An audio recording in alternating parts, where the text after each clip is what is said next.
CBS News veteran and longtime 60 Minutes correspondent Scott Pelley speaking out after he was fired over clashing with new management at the network. In a statement issued late last night, Pelley said 60 Minutes has, quote, lost its DNA when its entire senior leadership and several correspondents were recently outed. He also claimed CBS News new management instructed him to, quote, inject falsehoods and bias into a politically sensitive story, which, he says, he refused to do. Pelley was fired just a day after he accused the network's new leadership during a heated staff meeting of, quote, murdering 60 Minutes. CNN's chief media analyst, Brian Stelter, is joining us now this morning. I mean, this is almost like a clash of the titans here.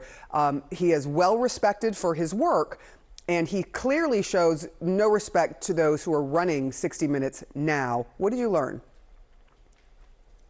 And that's why this is really a crisis inside CBS News that's going to have ripple effects for quite a while. 60 Minutes usually takes a summer break, then it comes back in September. But right now, the show is missing most of its correspondents, either because they quit or they were fired. And now this network is going to be in rebuilding mode in a big way, having to figure out how to keep the program on the air. And that's going to fall to Nick Bilton, the new executive producer who was appointed last week, creating kind of astonishment in the TV industry because of his lack of TV news experience.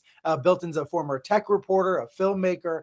He was brought in by editor-in-chief Bari Weiss to shake up the show, and that's exactly what's happened. At a staff meeting on Monday that we talked about here yesterday, Pelley lit into Bilton, saying he was unqualified and saying Weiss is trying to kill 60 Minutes. Last night, Bilton sent Pelley a letter saying he was being dismissed. Here's part of the letter from Bilton. It says, "You hijacked my first meeting with staff to disparage me, my qualifications, and my intentions with remarkable incivility and contempt." Bilton said that CBS tried to broker a kind of peace deal yesterday, but that didn't work. Bilton going on saying to Pelley, quote, "You have no interest in contributing to the future success of the show or approaching my new tenure with a mind open to collaboration and progress."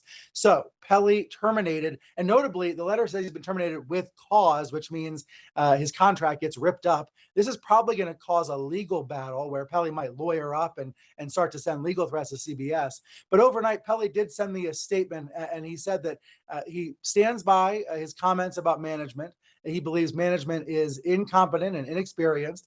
And then he said this about leaving CBS, quote, "I depart after 37 years of CBS with one emotion, a heart brimming with gratitude for the men and women who encouraged and enriched my work, very often the risk of their own lives." He said, "I pray for a day when those people and their ideals are honored again, a day when sanity, competence, and courage return." So Pelley clearly not going quietly. He believes this is about more than him. It's about the future of the most popular, most esteemed news magazine in America. Yeah, and they weren't doing worse. They were doing quite well. Their ratings are up. We will have to see how this all plays out, but certainly seeing Scott Pelley go is a huge, huge blow. Thank you so much, Brian Stelter. Do appreciate all your reporting on this.